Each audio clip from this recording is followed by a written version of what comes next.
The morning of their 7th anniversary, Elias Thorne woke up to a gift he didn't expect. A silence so cold it felt like a physical weight. Elias was a high-stakes hedge fund manager who loved his tailored suits and his beautiful wife, Sloane. But Sloane was an interior designer who saw every crack in a room and in a person. "Happy anniversary, Elias," Sloane said, sipping tea in their glass-walled kitchen. She didn't look at him. "Happy anniversary, darling," Elias replied, leaning in. She didn't move. "How was your late meeting last night?" she asked. "The one where you smelled like vanilla perfume? The same perfume your assistant Maya wears?" Elias froze. "Maya is just a colleague, Sloane. You're being paranoid." Sloane finally looked up, her blue eyes like ice. "I left your gift in the study. I think you'll find it enlightening." Elias spent the day in a fog of anxiety. He arrived home early at 5 p.m. to apologize, but the house was eerily silent. He walked into the kitchen and stopped dead. The pristine white marble floor was smeared with a dark, visceral trail of blood leading toward the basement. Sloane's favorite mug lay shattered. Pinned to the counter with a steak knife was a note in Sloane's elegant handwriting. 7 years of glass. Today, it finally breaks. He looked at the wall. Written in what looked like blood were 3 words. "I know everything." As Elias reaches for his phone to call 911, the front door creaks open. It isn't the police. It's a delivery man with a bouquet of lilies and a card that reads, "Check the trunk of your car, Elias. The truth is waiting."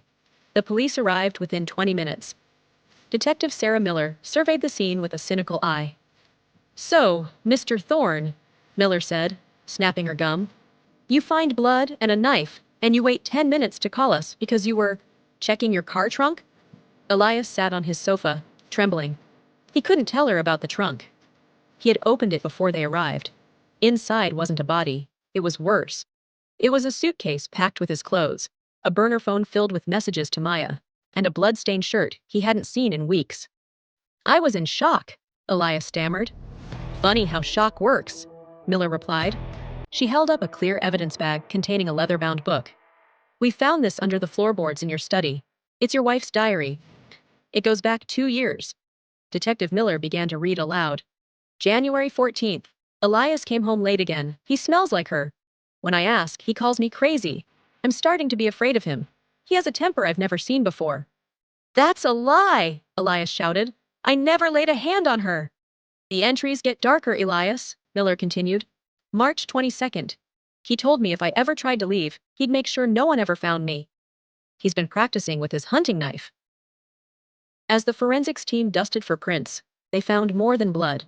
They found struggle marks that matched Elias's shoe size, and a life insurance policy he didn't remember signing, one that tripled the payout for Sloane's disappearance.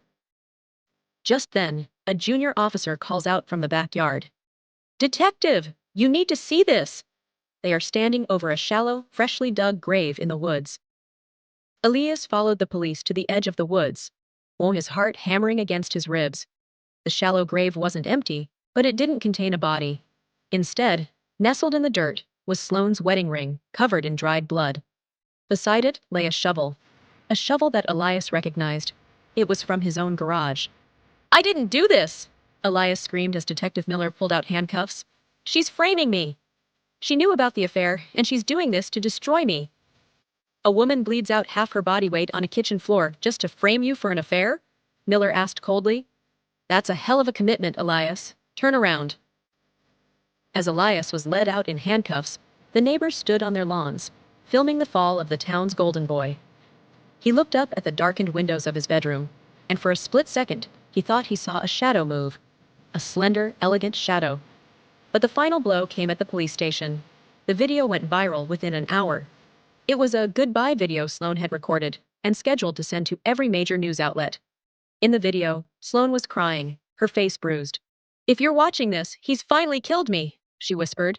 "He's been poisoning my tea with arsenic for months. I found the bottle in his gym bag. Please, don't let him get away with it." Elias wanted to vomit. He remembered Sloane giving him a new gym bag for his birthday. He had never checked the side pockets. Detective Miller walks back into the interrogation room. "We found the arsenic, Elias. Right where she said it would be, along with a rental agreement for a cabin in the woods. Under your name." 60 miles away, in a dingy motel room, a woman sat on the edge of a bed. She had cropped her blonde hair and dyed it a mousy brown. She wore oversized glasses and a thrift store sweatshirt. Sans Sloane Thorne, now Bethany, watched the news with calm satisfaction.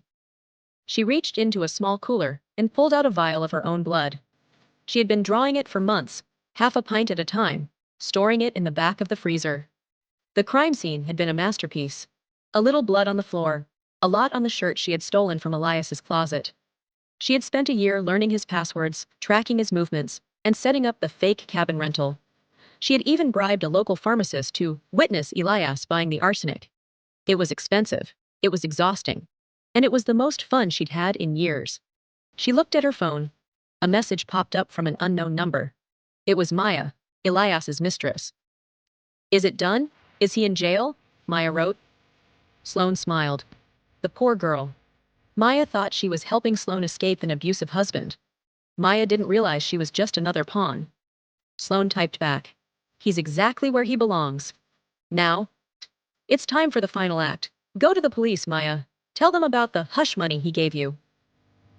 Back at the station, Detective Miller walked in with a suitcase. "Your girlfriend just showed up, Elias. She brought $50,000 in cash. She says you gave it to her to keep her quiet about Sloane's accident." Elias stares at the money. It's wrapped in bands from his own bank. He realizes Sloane emptied their joint savings months ago. But then, the precinct's phone rings. It's a hospital. "We found her," a voice says. "Wait, if she's alive, is Elias free?" Not quite. The hospital was a circus. Reporters were camped out in the lobby, waiting for the miracle survivor. Elias was brought to the hospital under heavy guard. He expected to see Sloane in a body bag. Instead, he saw her sitting up in a hospital bed, her wrists bandaged, looking like a fragile angel who had walked through hell. When she saw Elias, she let out a blood-curdling scream. "No! Keep him away from me! He tried to kill me! He took me to the cabin! He had a knife!" "Sloane, stop it!" Elias yelled. "Tell them the truth! You did this to yourself!" "Quiet!" Detective Miller barked, pushing Elias back. Sloane sobbed into the arms of a nurse. "He made me write those notes. He made me draw the blood. He said he'd kill my mother if I didn't help him frame it as a disappearance, so he could get the insurance money and run away with Maya." The story had shifted. In one brilliant move, Sloane had explained away the framing evidence as something Elias forced her to do. She wasn't a mastermind. She was a victim who had escaped her captor. The public's hatred for Elias reached a fever pitch. He wasn't just a murderer. He was a psychological torturer who tried to make his wife look like the crazy one. His assets were frozen. His mistress, Maya, was destroyed in the press. Elias was headed for a life sentence.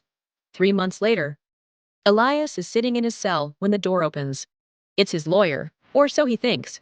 It's Sloane. And she has one final thing to tell him.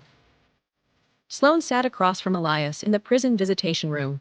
She looked radiant, her hair blonde again, her skin glowing. The glass partition was the only thing keeping him from her throat. "Why?" he hissed. "You won. You have the money, the house, the sympathy. Why come here?" Sloane leaned in, her voice a whisper through the intercom. "Sut, because death is too easy, Elias. If I stayed dead, you'd eventually be forgotten. But this? This is forever. You are the most hated man in the country." She smiled. A slow, predatory grin. "And the best part? I'm pregnant, Elias." Elias felt the air leave his lungs. "That's impossible. We haven't been together in months. I haven't touched you." "The paperwork says you have," she said simply. "I've had your samples from the fertility clinic stored for years, just in case. So the DNA test will prove it's yours. I've already sold the rights to our story for $10 million. "I'll tell them," Elias whispered. "I'll tell everyone what you are." "Who will believe you?" Sloane asked, her voice mocking. "The man who poisoned his wife? The man who forced her to dig her own grave? You're a monster, Elias. And I'm the survivor the world loves." She stood up, smoothing her designer dress. "I'm going to raise our child in the house you paid for. With the money you earned, while the whole world cheers for me. You'll watch it all from this cage." Sloane turns to leave, but stops. "Oh, I almost forgot. Maya didn't vanish, Elias. She's working for me now. She was never on your side." Elias watched Sloane walk away, the rhythm of her heels clicking against the concrete like a countdown. He was trapped, not just by the bars of the prison, but by the narrative she had woven. When every piece of evidence he could use to prove she framed him had already been explained by her as something he forced her to do. He had married a woman who didn't just want a divorce. She wanted a total eclipse of his existence. Years passed. From his cell, Elias watched through a small television as Sloane became a national icon. She wrote a best-selling book. She started a foundation for victims of domestic abuse. She was photographed on the beach with a young boy who had Elias's eyes and his father's smile. The world called him the miracle child. Elias called him the prisoner, because he knew that boy was growing up in the hands of a woman who played people like chess pieces. Every year on their anniversary, Elias receives a single card in the mail. It's always a picture of his son, and on the back, it always says the same thing. 7 years of glass. A lifetime of stone. Sout happy anniversary. Elias Thorne realized the ultimate truth of his life. He hadn't just lost his freedom. He had been erased. Sloane hadn't just gotten revenge for his cheating. She had turned his entire life into a script where she was the hero and he was the villain, and the world was still applauding. What a chilling ending. Did Sloane go too far, or was this the perfect punishment for a cheating husband? Let's settle this in the comments.